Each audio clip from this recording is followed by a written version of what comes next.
BNP নেতৃত্বাধীন জোটের কল্যাণ পার্টিতে জামায়াত শিবির নেতাদের পুনর্বাসন, আরেক দল লেবার পার্টির সঙ্গেও আছে সখ্য।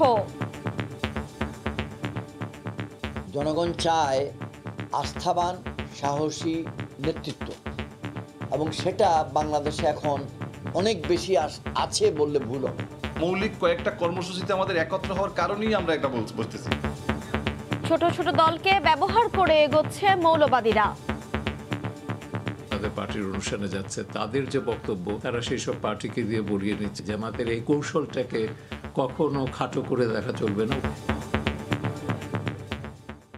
দেখছিলেন প্রধান শিরোনাম, দুপুরের সময় সঙ্গে আছি আমি তানজিলা খান মেম। এবার অন্যান্য শীর্ষ সংবাদ। সরকারের পতনের এক দফা আন্দোলনে নেতাকর্মীদের প্রস্তুত হওয়ার আহ্বান বিএনপির। বিশৃঙ্খলা সৃষ্টি করা হলে কঠোর হাতে দমন, হুঁশিয়ারি আওয়ামী লীগ। নোয়াখালীতে ছোট ছোট দলে ভাগ হয়ে একই সঙ্গে হামলা চালানো হয় মন্দির ও মণ্ডপে। হাতে ছিল একই ধরনের অস্ত্র। স্বীকারোক্তিতে আসছে বিএনপি জামায়াতের নাম। 1 নভেম্বর থেকে স্কুল শিক্ষার্থীদের টিকাদান শুরু। প্রথমে ঢাকায় দেয়া হবে 12টি কেন্দ্রে, জানালেন মন্ত্রী। বিশেষ ক্যাম্পেইনের দ্বিতীয় ডোজ দেয়া হচ্ছে। এবং এখনো উদ্ধার করা যায়নি পাটুরিয়ায় উল্টে যাওয়া ফেরি শাহ আমানত। 80-র দশকের ফেরি দিয়েই ধুঁকে ধুঁকে চলছে পাটুরিয়া দৌলতদিয়া রুট।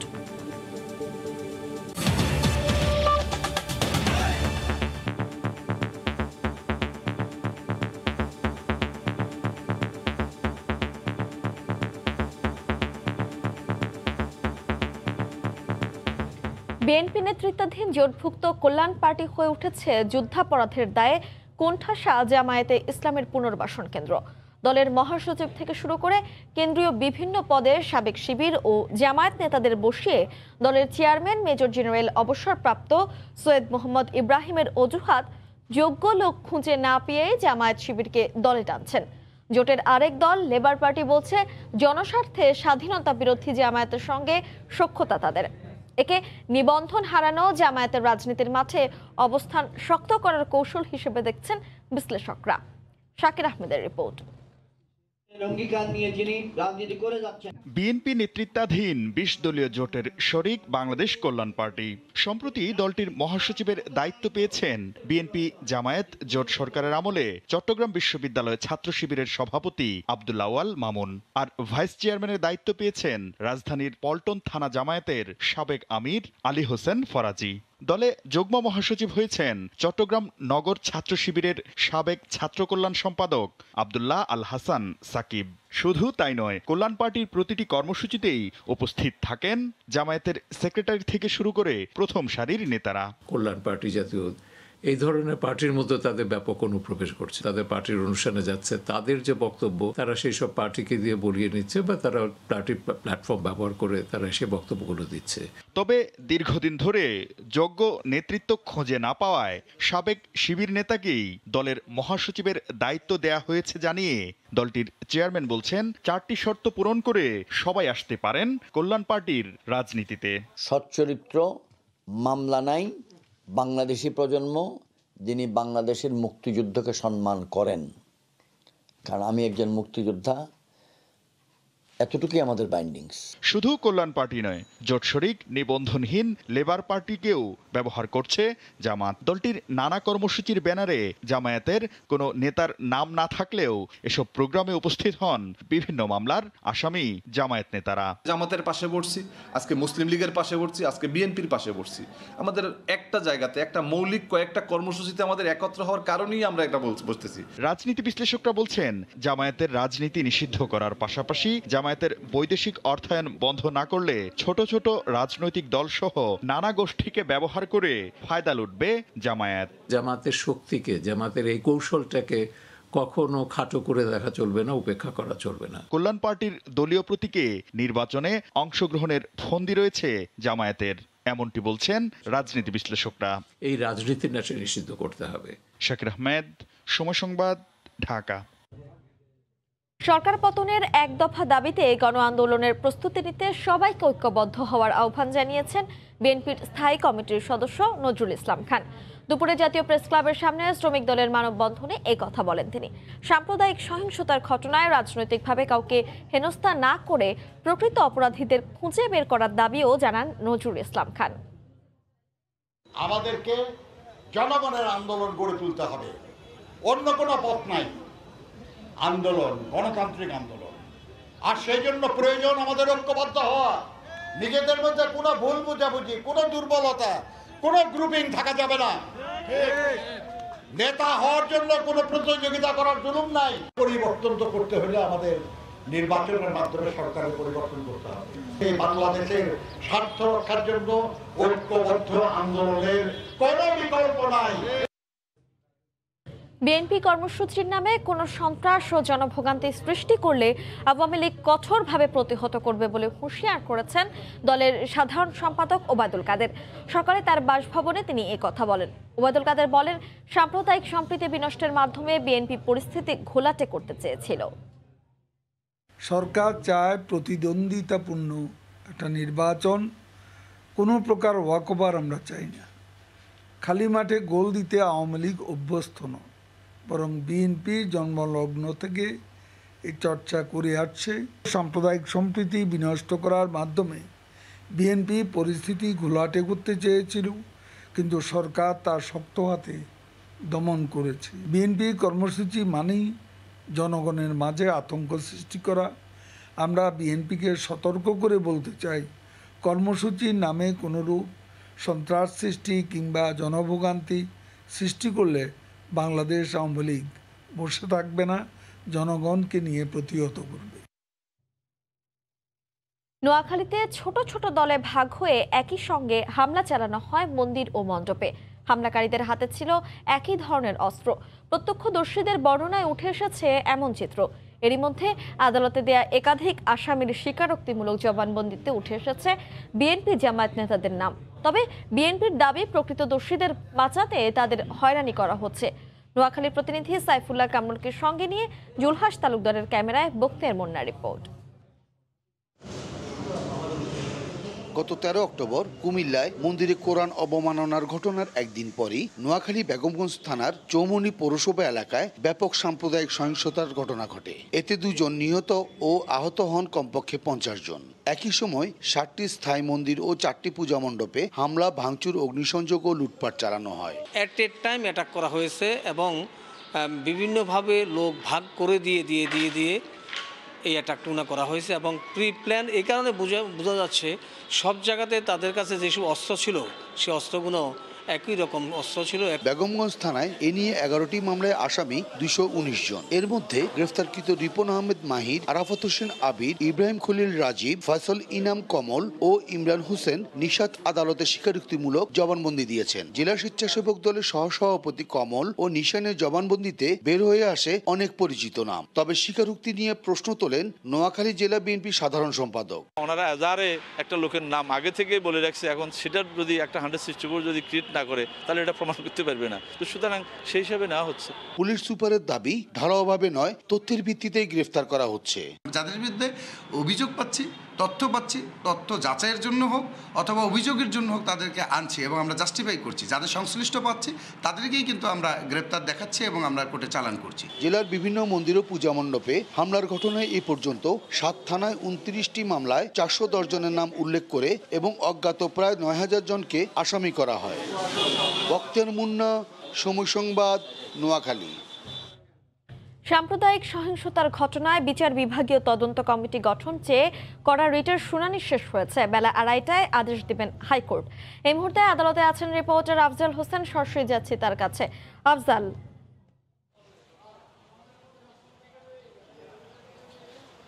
মূলত রিটে কয়েকটি বিষয় চাওয়া হয়েছে আদালতের নির্দেশনা। একটি হচ্ছে হিন্দুদের নিরাপত্তার নিশ্চিতের বিষয়টি চাওয়া হয়েছে। একই সঙ্গে সাম্প্রদায়িক সহিংসতার ঘটনায় যেসব হিন্দু পরিবার ক্ষতিগ্রস্ত হয়েছেন তাদের ক্ষতিপূরণ চাওয়া হয়েছে। একই সঙ্গে যে প্রশাসন ব্যর্থ হয়েছে এটি দাবি করে বলা হয়েছে যে কুমিল্লার ঘটনার পরে প্রশাসন যদি তৎপর হতো তাহলে অন্য জেলাগুলোতে যে সহিংসতাগুলো হয়েছে সেই সহিংসতাগুলো ঘটতো না।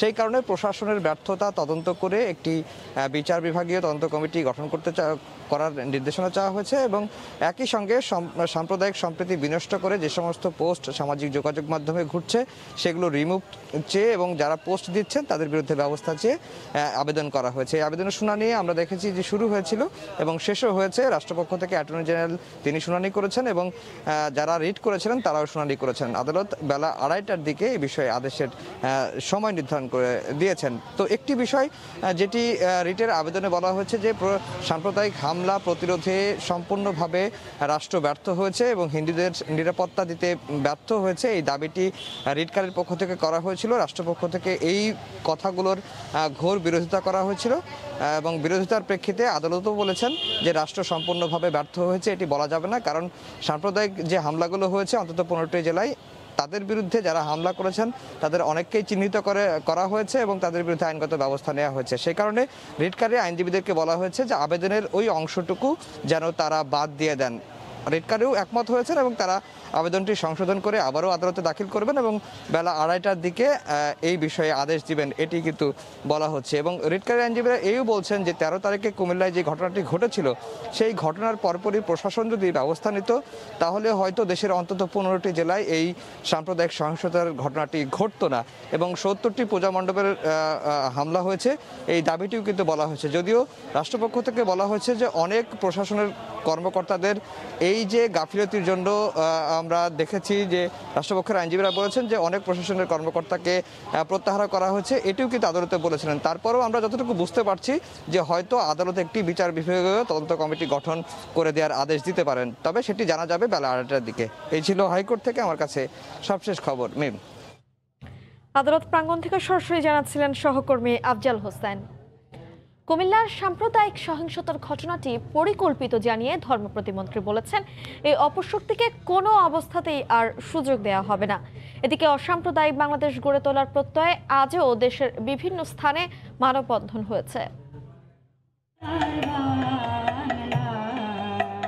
সাম্প্রদায়িক সহিংসতা ও উগ্রবাদের বিরুদ্ধে সকল ধর্মের মানুষের অংশগ্রহণে চট্টগ্রামে সম্প্রীতি পুনরুদ্ধার মহাসমাবেশ ও পদযাত্রা কর্মসূচি পালন করা হয়েছে। নগরীর নন্দনকানন এলাকায় ইসকনের আয়োজনে জাতীয় সঙ্গীতের মধ্য দিয়ে কার্যক্রম শুরু হয়। এ সময় বক্তারা সাম্প্রদায়িক হামলার সঙ্গে জড়িতদের দ্রুত গ্রেফতারের দাবি জানান। মাঝে মধ্যে একটি চক্র পরিকল্পিতভাবে এখানে আমাদের যে সম্প্রীতি সেটা বিনষ্ট করার জন্য অপচেষ্টা চালিয়ে থাকে। যা ঘটেছে তা জাগান দেওয়া মানুষকে, সারা বাংলাদেশকে, আর যা ঘটেছে এটা নিঃসন্দেহে ন্যাক্কারজনক, কষ্টদায়ক। যে দুষ্কৃতিকারীরা হত্যা করেছে তাদেরকে খুঁজে বের করে দ্রুত গতিতে তাদের জনসমক্ষে বিচার করতে। বৃহস্পতিবার সকালে সাম্প্রদায়িক হামলার ঘটনাস্থল কুমিল্লা নগরীর নানুয়ার দিঘির পাড় পরিদর্শনে যান ধর্ম প্রতিমন্ত্রী মোহাম্মদ ফরিদুল হক খান। সাম্প্রদায়িক সহিংসতার সঙ্গে জড়িত অপশক্তির বিরুদ্ধে প্রশাসন ও জনপ্রতিনিধি সহ সকলকে ঐক্যবদ্ধ হয়ে কাজ করার আহ্বান জানান প্রতিমন্ত্রী। যারা দেশের বিরুদ্ধে কাজ করে তাদেরকে অপশক্তি বোঝায় এবং তারা যে দলেরই হোক না, আমার দলেরও যদি কেউ করে থাকে সে ওই অপশক্তির আন্ডারে এসে পড়বে এবং তাকেও ছাড় দেওয়া হবে না। সংখ্যালঘুদের নিরাপত্তা নিশ্চিতের দাবিতে রংপুর প্রেস ক্লাবের সামনে মানববন্ধন করে সচেতন নাগরিক কমিটির সদস্যরা। এই সময় বক্তারা হামলাকারীদের দ্রুত চিহ্নিত করে আইনের আওতায় আনার দাবি জানান। ফারিয়া ফারজানা, সময় সংবাদ। 1 নভেম্বর থেকে শুরু হচ্ছে স্কুল শিক্ষার্থীদের টিকাদান কর্মসূচি। প্রথমে ঢাকায় 12টি কেন্দ্রে দেয়া হবে, পরে পর্যায়ক্রমে সারা দেশে দেয়া হবে বলে জানান স্বাস্থ্যমন্ত্রী। এদিকে প্রধানমন্ত্রীর জন্মদিন উপলক্ষে বিশেষ ক্যাম্পেইনের আওতায় সারা দেশে দেয়া হচ্ছে দ্বিতীয় ডোজ টিকা। দীর্ঘ প্রতীক্ষার পর গত 14 অক্টোবর প্রথমবারের মতো টিকার আওতায় আসেন স্কুল শিক্ষার্থীরা। মানিকগঞ্জে কয়েকটি স্কুলের 12 থেকে 17 বছর বয়সী 120 জন শিক্ষার্থীর দেহে পরীক্ষামূলকভাবে প্রয়োগ করা হয় ফাইজার বায়োএনটেকের কোভিড টিকা। গত 2 সপ্তাহের পর্যবেক্ষণে তাদের মধ্যে দেখা যায়নি তেমন কোনো পার্শ্ব প্রতিক্রিয়া, যা ভরসা দিচ্ছে শিক্ষার্থীদের ব্যাপক হারে টিকা দেয়ার। বৃহস্পতিবার সচিবালয়ে মন্ত্রিসভার বৈঠক শেষে স্বাস্থ্যমন্ত্রী জানান, আগামী 1 নভেম্বর রাজধানীর 12 কেন্দ্রে শুরু হচ্ছে স্কুল শিক্ষার্থীদের টিকাদান। প্রাথমিক অবস্থায় প্রতিদিন টিকা পাবেন 40,000 শিক্ষার্থী। পর্যায়ক্রমে এই কার্যক্রম ছড়িয়ে পড়বে সারা দেশে। ইতিমধ্যে 21টি সেন্টার চিহ্নিত করা হয়েছে এবং আমরা প্রত্যেকটি জেলায় টিকা দেওয়ার ব্যবস্থা নিচ্ছি এবং আমরা যেখানে এই শীততাপ নিয়ন্ত্রিত কক্ষ নাই সেখানে সেটা ব্যবস্থা করার জন্য নির্দেশনা দেওয়া হয়েছে। এদিকে প্রধানমন্ত্রীর জন্মদিন উপলক্ষে গত 28 সেপ্টেম্বরের বিশেষ ক্যাম্পেইনে যারা প্রথম ডোজ টিকা নিয়েছিলেন, বৃহস্পতিবার তাদের একই ধাঁচে দেওয়া হয় দ্বিতীয় ডোজ। আসলাম, উপরে উঠলাম, টিকা দিলাম। আমি খুব হ্যাপি যে এই সিস্টেমের মাধ্যমে আমি যেটা পেয়েছি, এদের সিস্টেম খুবই ভালো। ফার্স্ট ডোজ দিয়েছিলাম তখন কোনো প্রবলেম হয় নাই, আজকেও সেম আসলাম দিয়ে দিলাম। সেকেন্ড ডোজটাও সুন্দর দিতে পারছি, কোনো হ্যাসেল নেই। যেহেতু প্রথম ডোজ এখানে যারা পেয়েছে তারাই শুধুমাত্র এখান থেকে দ্বিতীয় ডোজ পাবে, যার কারণে স্বাভাবিকভাবে চাপটা কম। প্রধানমন্ত্রীর জন্মদিন উপলক্ষে গত 28 ও 29 সেপ্টেম্বর সারা দেশে টিকা দেওয়া হয় প্রায় 81 লাখ মানুষকে। এর মধ্যে প্রথম ডোজ পেয়েছেন 78 লাখের বেশি মানুষ। ফারুক ভূঁইয়া, রবিন, সময় সংবাদ, ঢাকা। পাটুরিয়া দৌলতদিয়া নৌ রুটে পাটুরিয়া 5 নং ঘাটে ডুবে যাওয়া ফেরি আমানত শাহ থেকে যানবাহন উদ্ধারের কাজ দ্বিতীয় দিনের মতো শুরু হয়েছে, তবে এখনো পৌঁছায়নি উদ্ধারকারী জাহাজ প্রত্যয়। এদিকে ডুবে গিয়ে ভেসে যাওয়া ট্রাক উদ্ধার ও ক্ষতিপূরণের দাবিতে ঘাটে ভিড় করেছেন বিভিন্ন যানবাহনের ব্যবসায়ী, শ্রমিক ও মালিকরা। মানিকগঞ্জ থেকে মোহাম্মদ ইউসুফ আলী তথ্য, রমজান আলীর ছবি নিয়ে রিপোর্ট। মানিকগঞ্জের পাটুরিয়া ঘাটে 14টি ট্রাক ও 3টি কাভার্ড ভ্যান নিয়ে তলিয়ে যাওয়া শাহ আমানত ফেরিটিকে উদ্ধারে সক্ষমতা নেই উদ্ধারকারী জাহাজ হামজার। 2000 টনের ফেরিটি উদ্ধারে বেগ পেতে হচ্ছে 60 টনের উদ্ধারকারী জাহাজটির। এ অবস্থায় মুন্সিগঞ্জ থেকে আনা হচ্ছে উদ্ধারকারী জাহাজ প্রত্যয়। এদিকে যানবাহন উদ্ধার ও ক্ষতিপূরণের দাবি নিয়ে ঘাটে ভিড় করছেন শ্রমিক, ব্যবসায়ী ও চালকরা। প্রায় 40 লক্ষ টাকার মাল আছে আমার গাড়িতে। এখন আজ সকাল থেকে এই খালটা সারাদিন গেছে, রাত গেছে, এখন পর্যন্ত এর যে হামজা আছে যে কাজ করবে ক্যাপাসিটি, এই ক্যাপাসিটি নাই উঠানো। অনেক পুরনো একটা ফেরি দিয়ে পারাপার করা হচ্ছে। আমরা তো বিএডব্লিউটিসিকে ভাড়া দিয়ে আসা যাওয়া করি, যা ছিল সবই এখানেই শেষ, যা ভাষায় প্রকাশ করতে পারতেছি না। কর্তৃপক্ষের কাছে দাবি আমার এই ক্ষতিপূরণ দিতে হবে এবং আমাদের গাড়িগুলো 24 ঘন্টা যাবৎ পানির নিচে রয়েছে। আমাদের গাড়িগুলো অতি তাড়াতাড়ি পানি থেকে উদ্ধার করে দিতে হবে। ফেরিটি উদ্ধারে আরো সময় লাগবে বলে জানান ফায়ার সার্ভিস কর্মকর্তা। ট্রাকগুলোই ওঠানোর চেষ্টা করছি হামজা বিআইডব্লিউটির হামজা জাহাজের মাধ্যমে। সারাদিনে যতগুলো ট্রাক ওঠানো সম্ভব হয় সেই ট্রাকগুলো আমরা ওঠানোর চেষ্টা করছি। পাটুরিয়া দৌলতদিয়া নৌ রুটের আমানত শাহ ফেরিটি বুধবার সকাল 9:30টার দিকে 17টি যানবাহন নিয়ে পাটুরিয়া 5 নং ঘাটে একপাশে কাত হয়ে ডুবে যায়। সময় সংবাদ, মানিকগঞ্জ। এ বিষয়ে সবশেষ জানাতে আমাদের সঙ্গে সরাসরি যুক্ত হচ্ছেন সহকর্মী মোহাম্মদ ইউসুফ আলী। ইউসুফ,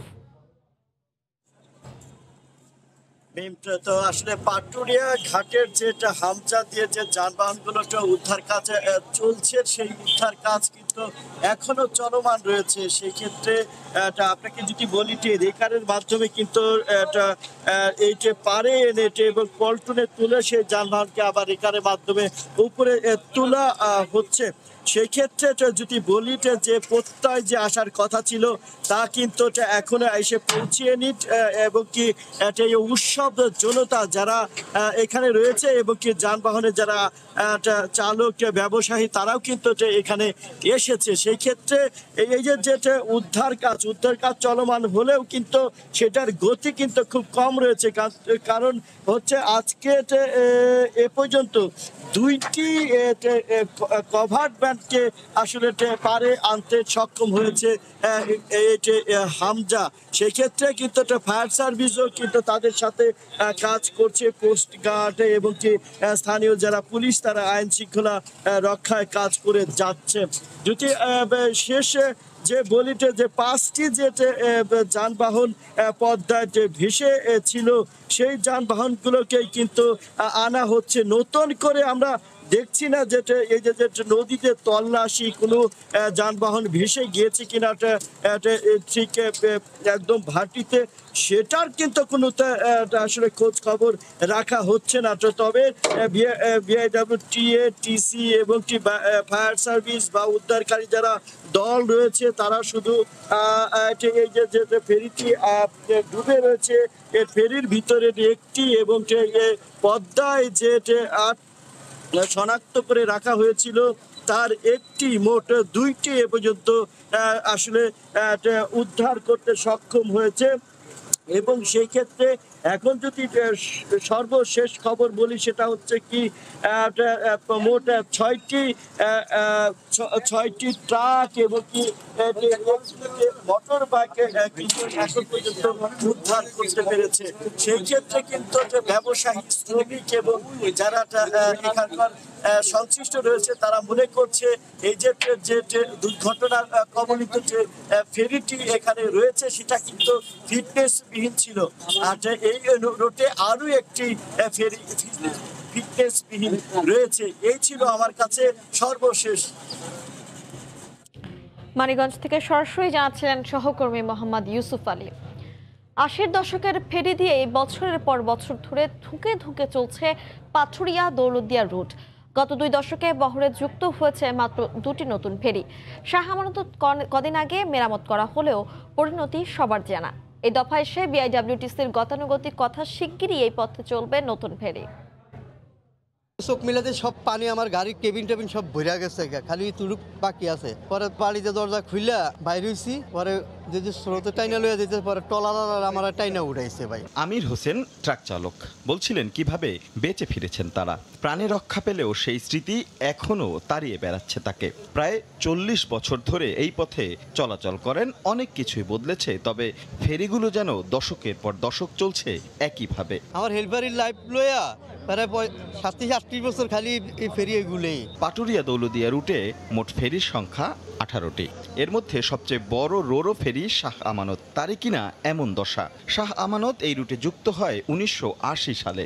এই তালিকায় বাকি ফেরি শাহপরান 1987 সালের। খানজাহান আলীও একই সময়ের এর 1 বছর বাদে যুক্ত হয়েছিল এনায়েতপুরি। 4 দশক পরে এসব ফেরি এখন কতটা নিরাপদ তা বুঝতে আর বিশেষজ্ঞ হতে হয় না। মেরামতের পরেও যে সুফল মিলছে না সেটি তো কর্তৃপক্ষের কথাতেই স্পষ্ট। ফেরিটা আমরা জুলাইতে আমরা ডকইয়ার্ডে পুরোপুরি মেরামত করা হয়েছে। পুরানো ফেরি মেরামত করার পরে অ্যাক্সিডেন্ট হতে পারে। দুর্ঘটনার পরে বিআইডব্লিউটিসি বলছে শিগগিরই নতুন ফেরি নামবে এই পথে। আমরা 12টা ফেরি আগামী জানুয়ারি থেকে ফেব্রুয়ারির মধ্যে পেয়ে যাব আমরা 12টা ফেরি। তাহলে এই 12টা ফেরি আমরা পেলে এগুলো আমরা রিপ্লেস করতে পারবো। বুধবার 18টি ট্রাক, 3টি কাভার্ড ভ্যান ও বেশ কয়েকটি মোটরসাইকেল নিয়ে পাটুরিয়ায় ডুবে যায় রোরো ফেরি শাহ আমানত। প্রতিবারই এমন দুর্ঘটনার পর নড়ে চড়ে বসেন কর্তৃপক্ষ। গঠিত হয় তদন্ত কমিটি, দেয়া হয় নানা সুপারিশ। তবে তা বাস্তবায়ন হলে বারবার এমন ঘটনার মুখোমুখি হতে হয় কেন? এবার অন্তত কর্তৃপক্ষের টনক নড়বে এমনটাই প্রত্যাশা সাধারণ মানুষের। রাশেদ লিমন, সময় সংবাদ, পাটুরিয়া, মানিকগঞ্জ। কাল ওয়েস্ট ইন্ডিজের বিপক্ষে লড়বে বাংলাদেশ। টাইগারদের সবশেষ খবর জানাতে সংযুক্ত আরব আমিরাত থেকে সরাসরি যুক্ত হচ্ছেন সহকর্মী সাজিদ মুস্তাহিদ। সাজিদ, মিম যেটা বলছিলেন, আগামীকাল বাংলাদেশের সুপার 12-এর তৃতীয় ম্যাচ ওয়েস্ট ইন্ডিজের বিপক্ষে, যারা ডিফেন্ডিং চ্যাম্পিয়ন, এবং বাংলাদেশ এবং ওয়েস্ট ইন্ডিজ কিন্তু কিছুটা একই মানে অবস্থানে আছে বলা যায়। দু দলে দুটো করে ম্যাচ খেলেছে এবং দুটি ম্যাচে হেরেছে। আমরা জানি ওয়েস্ট ইন্ডিজ প্রথম ম্যাচটা খুবই বাজেভাবে হেরেছিল, সেখান থেকে কিছুটা রিকভার করলেও সাউথ আফ্রিকার সাথে কিন্তু সেভাবে তারা প্রতিদ্বন্দ্বিতা করতে পারেনি। বাংলাদেশেরও পারফরমেন্স নিয়ে অনেক সমালোচনা হচ্ছে। তবে সামাজিক যোগাযোগ মাধ্যম বলেন, বিসিবি সভাপতি, বিসিবি ডিরেক্টর সবাই কিন্তু কাঠগড়ায় তুলছেন ক্রিকেটারদেরও এখানে একটা ফল্ট আমি বলবো যেটা আছে।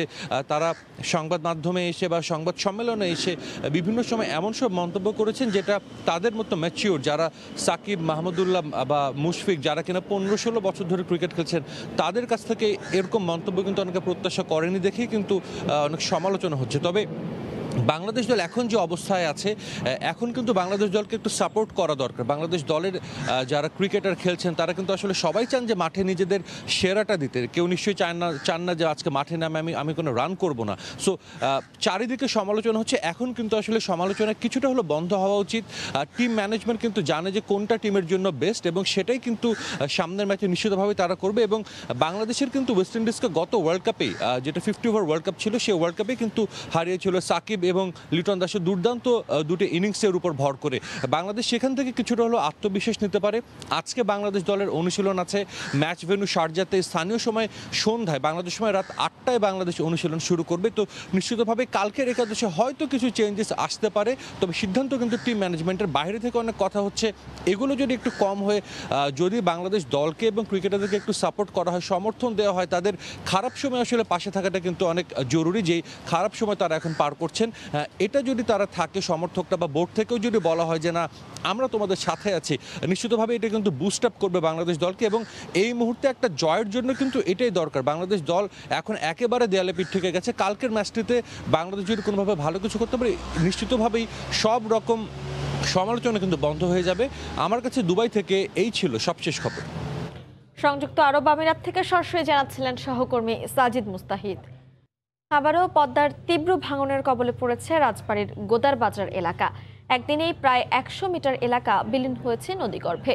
হুমকির মুখে রয়েছে শহর রক্ষা বাঁধ, শত শত বসতবাড়ি, শিক্ষা প্রতিষ্ঠান সহ বিভিন্ন স্থাপনা। ভাঙন কবলিত জায়গাগুলো চিহ্নিত করে ব্যবস্থা নেওয়া হচ্ছে বলে জানিয়েছে স্থানীয় পানি উন্নয়ন বোর্ড। রাজবাড়ী থেকে করিম ইসহাকের তথ্য ও ছবি নিয়ে রিপোর্ট।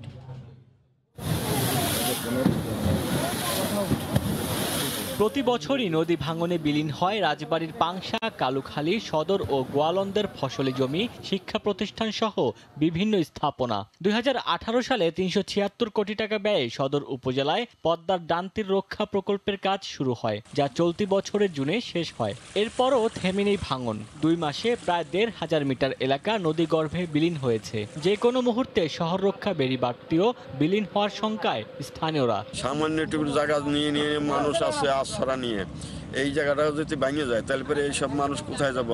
নদীতে অনেক সমস্যা করতেছে, অনেক জ্বালা যন্ত্রণা হচ্ছে, বাড়িঘর ভেঙে যাচ্ছে, খালি ভাঙতেছে, খালি ভাঙিয়েই যাচ্ছে।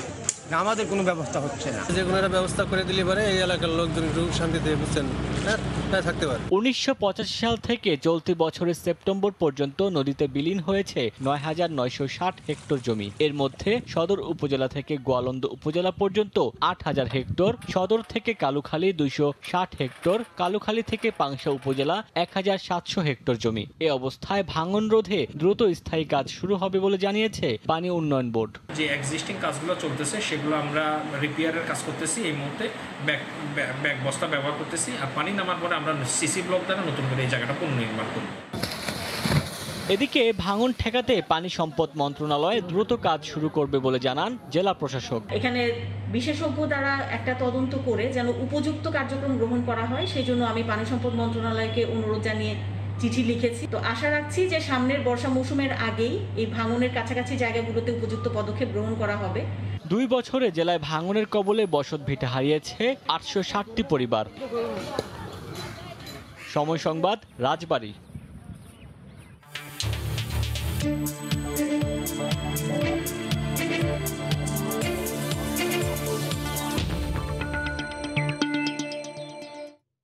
$500 মেট্রিক টন ওজনের নৌযান বিক্রি হয়েছে 76 লাখ টাকায়।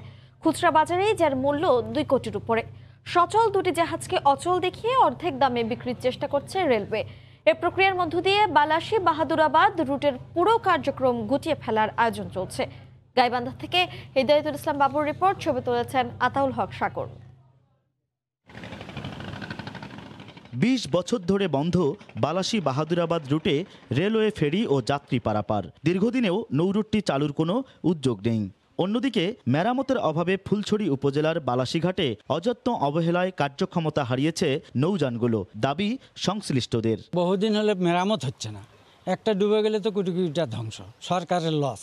কয়েক মাস আগে ৭৬ লাখ টাকায় বিক্রি করা হয় ৫০০ মেট্রিক টন ওজনের নৌযান G1। খুচরা বাজারে ৪২ টাকা ধরে যার বাজার মূল্য দাঁড়ায় ২,১০,০০,০০০ টাকা। তারও আগে বিক্রি হয়েছে ইশাখা, মীর জুমলা সহ ৭টি জাহাজ, ৩টি বার্জ ও একটি কারখানা। এবার জাহাজ বাহাদুর শাহ ও তিতুমির ছাড়াও ওয়াগন ফেরি, বার্জ সহ ৩,৫০০ মেট্রিক টন ওজনের নৌযান নিলাম প্রক্রিয়া শুরু করেছে রেলওয়ের মেরিন বিভাগ। 15 সাল পর্যন্ত কিন্তু ওয়াগনও আসতো, নাব্যতা সংকটের কারণে এই রুটটাও বন্ধ। আলটিমেটলি আমাদের রেলওয়ে ডিসিশন নিচ্ছে যে বিলুপ্ত করে দিবে, যে এই বিষয়ে সারপ্লাসটা করা হয়ে গেছে সবগুলো জাহাজ বিক্রয় প্রক্রিয়াধীন আছে, টেন্ডার ফর্ম করা হয়েছে। আবারও সচল যানবাহনগুলো বিক্রি করার একটা পায়তারা করছে এবং এই নৌবন্দরটি বন্ধ করার তাদের একটা মহল সক্রিয় আছে। অন্যদিকে অচল দেখিয়ে নিলাম প্রক্রিয়া শুরু করলেও বাহাদুর শাহ ও তিতুমির জাহাজ দুটি এখনো সচল বলে দাবি রেলওয়ের কর্মচারী ও স্থানীয়দের। তিতুমিরও হয় এবং বাহাদুর শাহ হয়, স্টার্ট করে আমরা ঘুরেন দিয়ে দেখে যে ঠিক আছে কিনা। অচল হলে তো স্টার্ট নেবে না, আমি তো দেখি মুখ স্টার্ট নেয় মাঝে মধ্যে ঘুরে। 1938 সালে ফুলছড়ির তিস্তামুখ ঘাট থেকে দেওয়ানগঞ্জের বাহাদুরাবাদ ঘাট পর্যন্ত রেলওয়ে ফেরি, যানবাহন ও যাত্রী পারাপার শুরু হয়।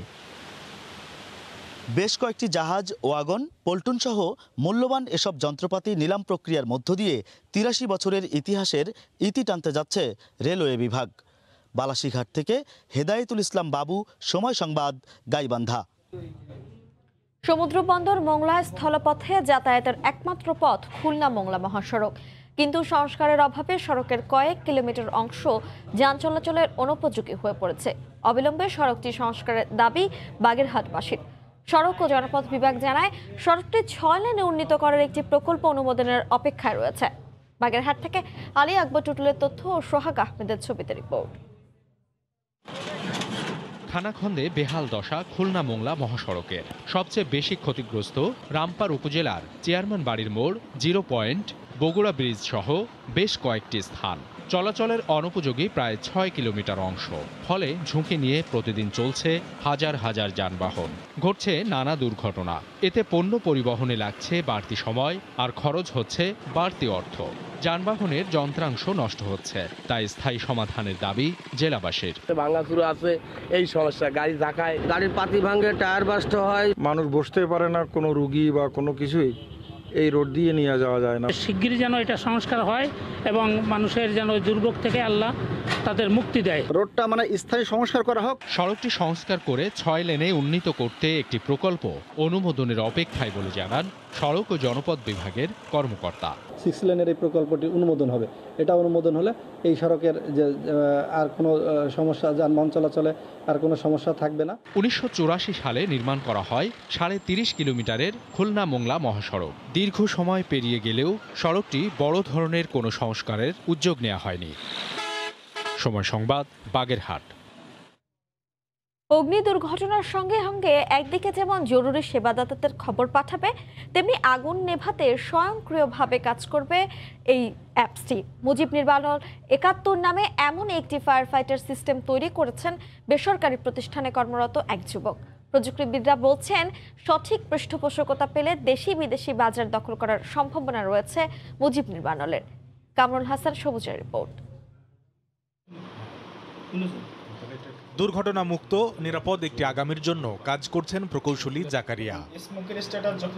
পড়াশোনা আর বেসরকারি প্রতিষ্ঠানে চাকরির পাশাপাশি 8 বছরের গবেষণায় তিনি তৈরি করেছেন মুজিব নির্বাণল 71। অগ্নি দুর্ঘটনা ঘটলে ধোঁয়া ও আগুনের সঠিক উৎস জানিয়ে স্বয়ংক্রিয়ভাবে ফায়ার সার্ভিস সহ জরুরি সেবাদাতাদের খবর পাঠাবে সমন্বিত এই সিস্টেমটি। সেই সঙ্গে নিজে থেকে শুরু করবে আগুন নেভানোর কাজ। আমার যে গবেষণা, সেটাতে আমি এই দুইটা জিনিসকে সলভ করতে সক্ষম হয়েছি। যেইখানে ফায়ার হবে সেই রুমের পাওয়ার বন্ধ করে দেয়া, এক্স্যাক্টলি কোন লোকেশন থেকে ফায়ারটা হচ্ছে, এটা কি শর্ট সার্কিট দিয়ে হয়েছে নাকি ন্যাচারাল থেকে হয়েছে, সেটা আপনি জানতে পারতেছেন। প্রযুক্তিবিদরা বলছেন, সহজলভ্য উপাদানে তৈরি মুজিব নির্বাণল 71 অগ্নি নির্বাপনে বেশ কার্যকরী। উপযুক্ত পৃষ্ঠপোষকতা পেলে সহজেই বাণিজ্যিকভাবে এটি উৎপাদন করা সম্ভব।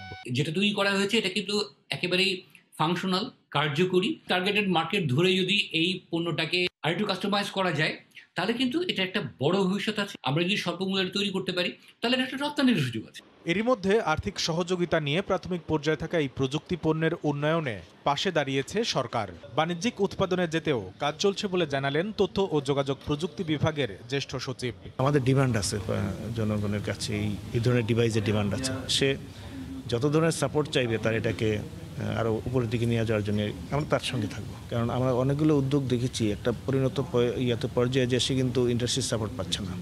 তো এই জায়গায় কিছু কাজ করছি আমরা। যথাযথ প্রক্রিয়া অনুসরণ ছাড়া বড় কোনো প্রতিষ্ঠান যেন এমন সব উদ্ভাবনের বাণিজ্যিক উৎপাদনে যেতে না পারে, এই বিষয়টি নিশ্চিত করতে সরকারের নজরদারি বাড়ানোর তাগিদ প্রযুক্তি সংশ্লিষ্টদের। কামরুল হাসান সবুজ, সময় সংবাদ, ঢাকা। সুনামগঞ্জের বিশ্বম্ভরপুরে গড়ে তোলা পর্যটন কেন্দ্র পাহাড় বিলাস ও হাওড় বিলাসে ভিড় করছেন দর্শনার্থীরা। হাওড় পাহাড় আর মনোমুগ্ধকর প্রকৃতির ছোঁয়া পেতে প্রতিদিন বিকেল থেকে সন্ধ্যা পর্যন্ত শত শত পর্যটকের পদচারণায় মুখর হয়ে ওঠে স্পটগুলো। হিমাদ্রি শেখর ভদ্রের তথ্য ও এবাদুল হক রুজেলের ছবি নিয়ে রিপোর্ট। পর্যটন কেন্দ্র পাহাড় বিলাস এটি বিশ্বম্ভরপুরের চেচন বিল এলাকায় গড়ে তোলা হয়েছে। আর খচার হাওরের তীরে গড়ে তোলা হয়েছে পর্যটন স্পট হাওর বিলাস।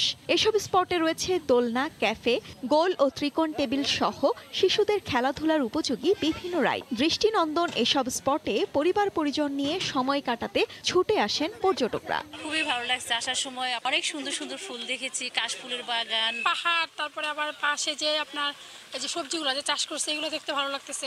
আবহাওয়াটা খুব ভালো, গাছগাছালি আছে বা পরিবেশটা সুন্দর আছে। হাওড় আমার খুব ভালো লাগছে, এখানে প্রাকৃতিক সৌন্দর্য খুবই সুন্দর।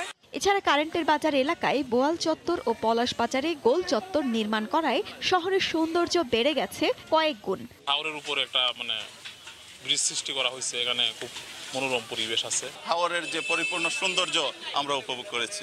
পর্যটন ব্যবসাকে এগিয়ে নিতে পর্যটন কেন্দ্রগুলোকে সম্প্রসারণ সহ নানামুখী উদ্যোগের কথা জানালেন উপজেলা নির্বাহী কর্মকর্তা। হাওর বিলাসের পাশে একটি ক্যাফে করা হয়েছে, আরো কিছু চত্বর, এখানে 3-4টা চত্বর আমরা করেছি, আরো কয়েকটা জায়গায় আমরা বসার ব্যবস্থাপনা করেছি। এর ফলে এখানে প্রচুর মানুষ আসা শুরু হয়েছে, বিভিন্ন জেলা থেকে মানুষজন এখানে আগমন করছে। সুনামগঞ্জ জেলা সদর থেকে বিশ্বম্ভরপুর 20 কিলোমিটার দূরে সীমান্ত ঘেঁষা একটি উপজেলা। সময় সংবাদ, সুনামগঞ্জ। বাংলাদেশ ও যুক্তরাষ্ট্রের যৌথ উদ্যোগে দুর্যোগ ব্যবস্থাপনার উপর 3 দিনব্যাপী অনুশীলন শেষ হয়েছে। সকালে আর্মি গলফ ক্লাবে এক অনুষ্ঠানের মাধ্যমে এই অনুশীলন শেষ হয়।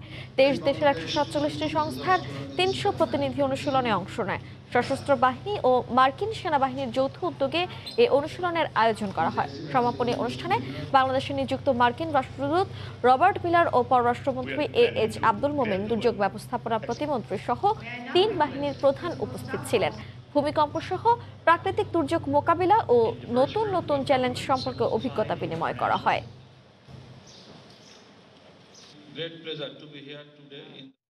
ইতালির রোমে আয়োজিত G20 সম্মেলনকে কেন্দ্র করে পুরো নগরীতে ব্যাপক নিরাপত্তা ব্যবস্থা গ্রহণ করা হয়েছে। সম্মেলনের দিন কয়েকটি সংগঠন বিক্ষোভের ডাক দেয় নগরীর গুরুত্বপূর্ণ কিছু রাস্তা বন্ধ করে দেওয়া হয়েছে। বিমানবন্দরে নেওয়া হয়েছে কঠোর নিরাপত্তা ব্যবস্থা। সম্মেলন কেন্দ্রের 10 কিলোমিটার পর্যন্ত রেড জোন ঘোষণা করা হয়েছে। ইতালি থেকে বিস্তারিত জানাচ্ছেন জুমানা মাহমুদ। ইতালির রাজধানী রোমে আগামী শনি ও রোববার অনুষ্ঠিত হতে যাচ্ছে 2 দিনব্যাপী G20 সম্মেলন। এখানে বিশ্বের 20টি দেশের রাষ্ট্র ও সরকার প্রধান কিংবা তাদের প্রতিনিধিদের অংশগ্রহণের কথা রয়েছে। তবে কোন কোন দেশের সরকার প্রধান আসবেন তা নিয়ে কঠোর গোপনীয়তা রক্ষা করা হচ্ছে বলে জানিয়েছে স্থানীয় গণমাধ্যম। এদিকে সম্মেলনকে ঘিরে রোমে ব্যাপক নিরাপত্তা ব্যবস্থা গ্রহণ করা হয়েছে। আশপাশের এলাকায় সীমিত করা হয়েছে যান চলাচল। শহরের বিমানবন্দরে নিরাপত্তা ব্যবস্থা জোরদার করা হয়েছে। আমন্ত্রিত অতিথিরা নামবেন সেনা নিয়ন্ত্রিত চাম্পিনো বিমানবন্দরে। এই সম্মেলনকে কেন্দ্র করে বেশ কয়েকটি সংগঠন রাজধানী রোমে বিক্ষোভ সমাবেশ করার অনুমতি পেয়েছে। যদিও এসব সমাবেশ হবে গ্রিন পাস বিরোধী। বিক্ষোভ সমাবেশের কারণে নগরীর গুরুত্বপূর্ণ বেশ কিছু সড়ক এরই মধ্যে বন্ধ করে দেয়া হয়েছে। আসন্ন G20 সম্মেলনে অংশগ্রহণকারী দেশগুলোর অর্থনৈতিক উন্নয়নে গুরুত্বপূর্ণ সিদ্ধান্ত আসতে পারে। এতে করোনা মহামারীতে ক্ষতিগ্রস্ত দেশগুলোকে আর্থিক সহায়তা দেওয়ার আলোচনা হতে পারে। ইতালি, ফ্রান্স, জার্মানি, যুক্তরাষ্ট্র সহ বিশ্বের 20টি গুরুত্বপূর্ণ দেশ অংশ নিচ্ছে সম্মেলনে। পর্যবেক্ষকরা বলছেন এই 20টি দেশের সম্মেলন খুবই গুরুত্বপূর্ণ। সম্মেলনকে ঘিরে ক্ষোভ বিক্ষোভ যাই থাকুক না কেন, এখান থেকে এই অংশগ্রহণকারী দেশগুলো তাদের অর্থনীতির ইতিবাচক সিদ্ধান্ত নিতে সক্ষম হবে। ইতালির রোম থেকে জুমানা মাহমুদ, সময় সংবাদ।